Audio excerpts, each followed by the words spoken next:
Hey, what's up guys? This is Jake Atlas here. I am 24 years old. I'm from Los Angeles, California, and I'm trained out of the Santino Brothers Wrestling Academy. Hi, I'm Queen of Wrestling, and today I'm joined here again by Jake Atlas. Jake Atlas? Oh, I guess that's your job. I'm sorry. How are you? I'm great. How are you? I'm wonderful. So we're doing this interview a little bit differently. This is all revolving around like mental health issues or recovering from an injury. Okay. So you ready? Yes. Okay, so my first question is, what made you want to become a wrestler? I was a fan since I was a kid, and I was in sports my entire life, so I always knew that I wanted to do something athletically and something that involved sports. So I thought the two was a good mix because you get to be on TV and it's fun, and I also, I loved it. So how'd you get your start? I started at Santino Brothers Wrestling Academy in 2014. Did some private training there, and then eventually joined the class, the same one as Brody and Doug. And trained for about 2 years, and then I was able to debut in 2016. So what was your parents' reaction to finding out that you wanted to be a wrestler? I think my mom was just super cool about it. She's obviously always worried about the pain and injuries, but she was super supportive because she was a huge lucha fan in Mexico when she was a kid. So to see her son pursue something that they both had interest in, I think is really cool for her. So she's super supportive. So what made you pick Santino's? I really like their curriculum, and I like how technical they are. Not only do they show you the passion of pro wrestling, but they really make you learn correctly, and they teach you way beyond just the moves. They teach you work ethic and morals and how to carry yourself around inside and outside of the ring, inside and outside of the locker room, on the street, in person. It's a lot of personal development along with the professional. So I thought that stood out, and I gravitate towards that. So that's really cool. So what are your hopes for you in your wrestling career? I want to get a WWE contract. I think that's pretty apparent. I would love to go through the Performance Center system and go through NXT and see what I'm made of. That's where the best of the best end up, so I want to test myself. That was my dream since I was a kid, so it hasn't changed. So question is, would you rather win the North American Championship or the main NXT Championship? I'd like to win both at the same time. No, I'm kidding.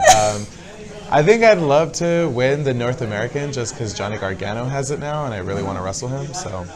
Oh, that'd be a fun match. Yeah, but the main NXT title is not bad either.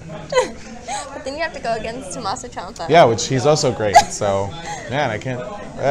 Either one. Give me both. So what is it like to train? Oh, it's very hard. The one thing I pride myself on with Santino's is that we are very serious about what we do. And so the training can be very brutal sometimes, ranging from conditioning to just physical, beat down. Yeah. It's really intense, and for me, I enjoy that because I need to be pushed. I like the pressure. I like to be, to be pushed beyond my limit, and I like to be made that we can, be more than what we think of ourselves. And that's my favorite part, is that every time you go, you just become better, and I want to be great. So what are some ups and downs for you in training? I think some of my downs is just staying motivated. I think as you go through the program, it's kind of just on your own at this point, and you're not forced to go to the dojo. Being able to just go freely can be hard because there are so many people that you need to spend time with, family, friends, and you have to give that up completely to continue to train to get better. Yeah. And that kind of takes a toll on me mentally and personally, because it's just such a struggle to be 24 years old and feel like I'm not living a 24-year-old lifestyle. But at the end of the day, I love this and I love wrestling, so I just have to remind myself of that. So it's a struggle that I have to overcome every day. So what is it like having to juggle regular workouts with training? The fact that sometimes they're not the same thing, and so you're burnt out, you know. I'll do a regular workout in the morning or immediately after, you know, whatever it is that I'm doing during the day, and then I'll train at night. Or I'll do both, one after the other at night. You know, I'll train and then I'm done, and then I start working out regularly. And it's such a huge consumption of time that it really takes a lot of dedication for you to just be like, man, I'm gonna get it done. And sometimes I don't, I'm gonna be honest, you know, and then sometimes I do, and sometimes I do it by myself, and sometimes I have to get people to do it with me so that I can get through it. So what has been your favorite match to wrestle personally? Ooh, I think my favorite that I can really think of is probably against Brody. When I won the Santino Brothers Heavyweight Championship. I think there's just so much sentimental value to the match, to the championship win, to everything leading up to it. That was just a huge moment. And I've had some great matches that are also my favorite. I can name against Darren Young. I can name the one against ACH at PCW, against Ultimo Dragon. Like, there's just so many. Against Bateman, I've wrestled him twice in the singles. Like, these matches are matches that stand out in my head, and they all mean so much. But I think just that singular one with Brody, because of me winning the title, and it was like a passing of the torch, and me seeing that I can really carry the name and the brand and myself to a higher level this next year.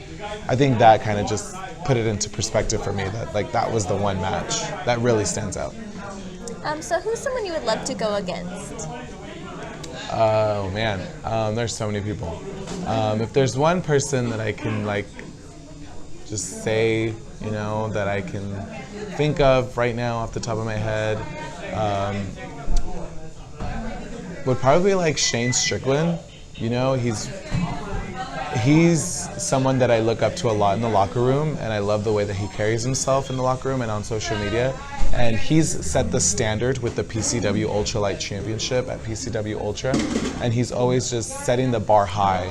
And every match he had as champion was match of the night. Yeah. So I want to be able to prove to myself as the new champion that I can get it done too. And what better way than to wrestle him one-on-one? So what is something you hope to change in wrestling, or the stereotypes that people have about wrestling?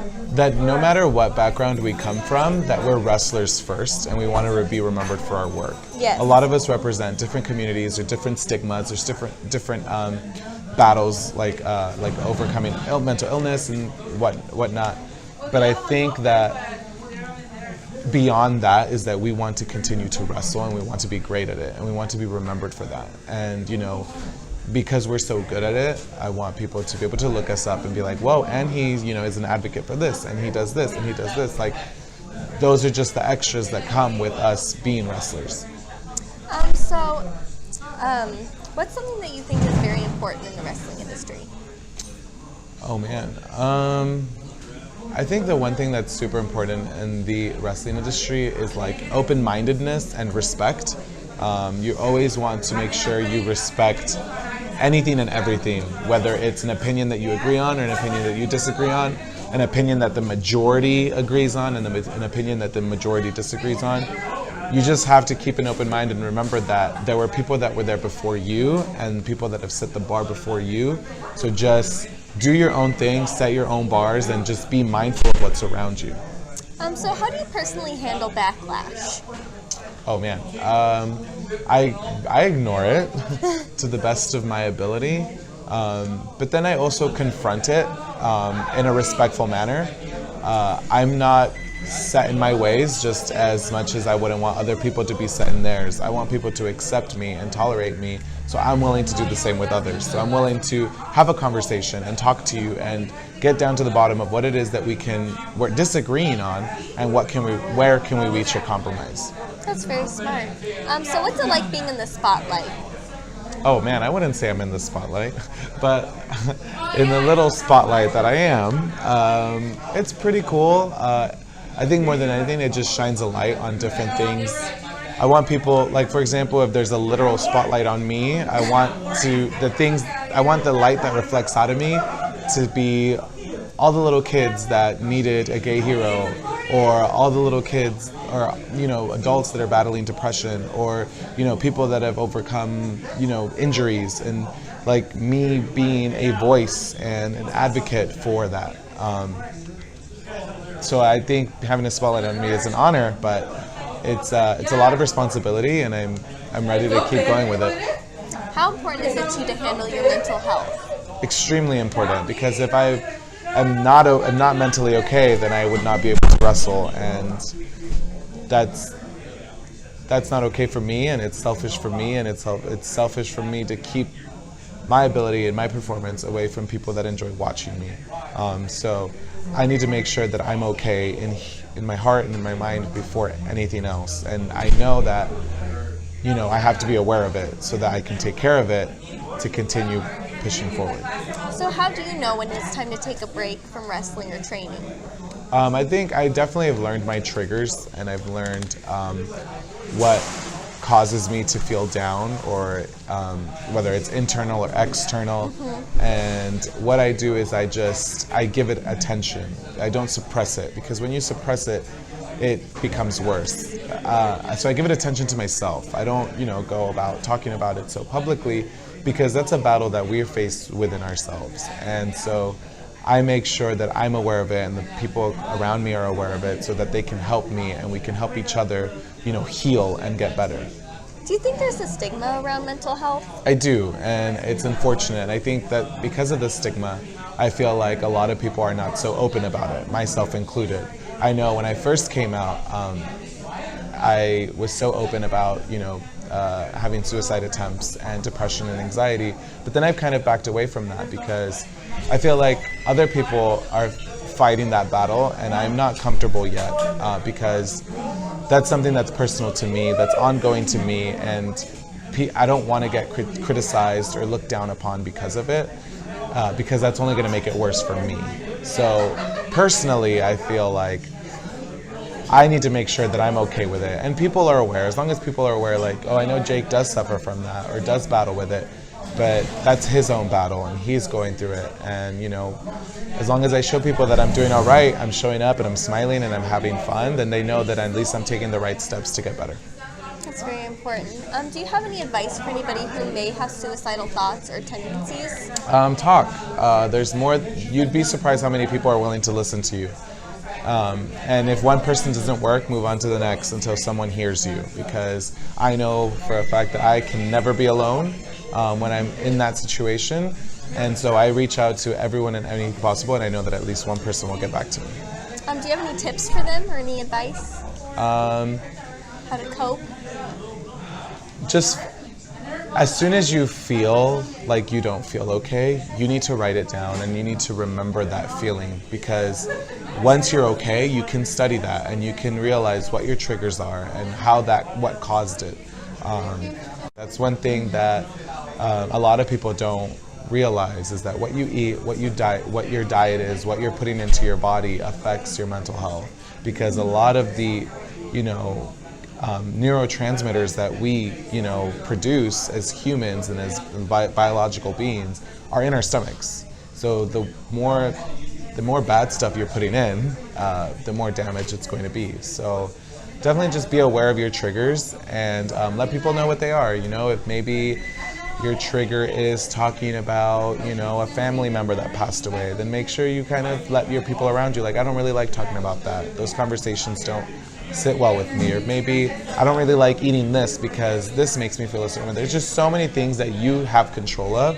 It's just taking control of it and attacking it. Thank you so much. I appreciate this. Yeah, of course.